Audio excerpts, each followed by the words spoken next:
Now, of course, in every legislation, there are supporters and there are critics, and this is not void of it. A lot of supporters of this framework argue that Africa cannot solve employment while large numbers of unemployed citizens compete with foreign workers. So the argument is that South Africans cannot, it's impossible to solve unemployment in South Africa because the locals are continuously fighting for jobs with the influx of immigrants and undocumented migrants as well. So because of this, supporters of this new legislation indicate that this is good. They support it. Another one is that many of them believe that employers have exploited migrants by paying lower wages, which if you're South African, I believe this is true. And of course, this is true not just for South Africans, but a lot of countries where there are a lot of migrations. Of course, employers are going to look for the best bang for their buck. It's business, it's normal.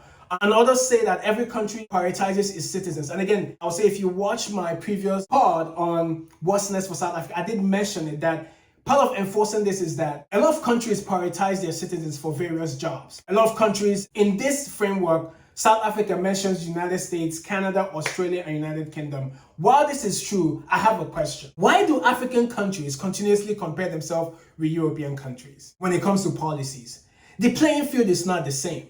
A lot of times you find that a lot of African countries, they're always comparing what they do with European or the US. You can't do that because why? Your infrastructure, your intellectual know-how, your human capital, all those things are not the same.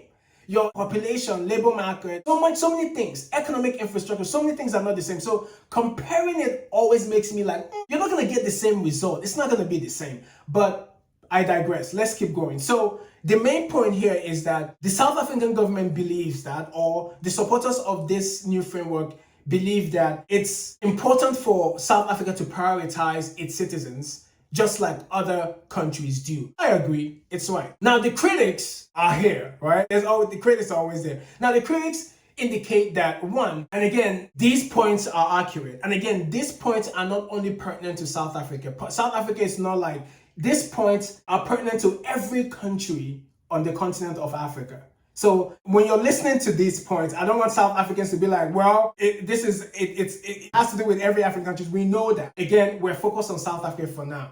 So the critics indicate that there are skills shortages in South Africa. South Africa still needs engineers, doctors, IT personnel, and specialists and other skilled professionals, which is a huge shortage of it in South Africa. If this is the case with this new framework, it's going to restrict foreign workers, and too much is going to be required of South African citizens, and they don't have the capability to fulfill or to put people in these positions, which can hamper economic growth. Investment. Most international business, like I know this for a fact, they often want flexibility in terms of who they hire. So if you restrict them from hiring who they want, it might prevent them from coming into and making investments in South Africa. And then the main thing, and I don't like to use this word xenophobia, but I'm going to use it in this case because now there is the point that the locals first slogan might heighten xenophobia in the sense that because South Africa has experienced repeated outbreaks of this whole immigrants must go protest, the political slogan like locals first could unintentionally encourage discrimination against even legal migrants, which I think is a fair point to make. Now, looking at all of this, I always like to bring this home and look at how this affects the continent of Africa. And like I mentioned previously, South Africa has put itself in the forefront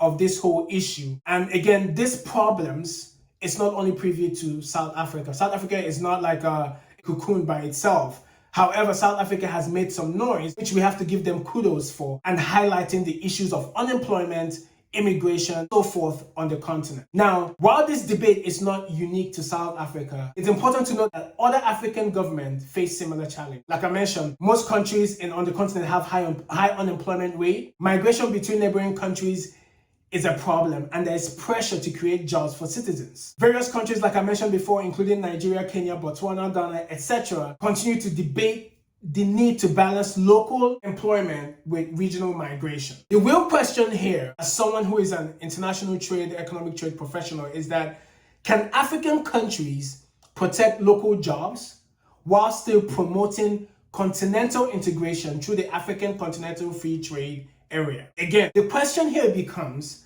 can African countries promote continental integration through, with all this going on, can they still promote continental integration through the African Continental Free Trade Area?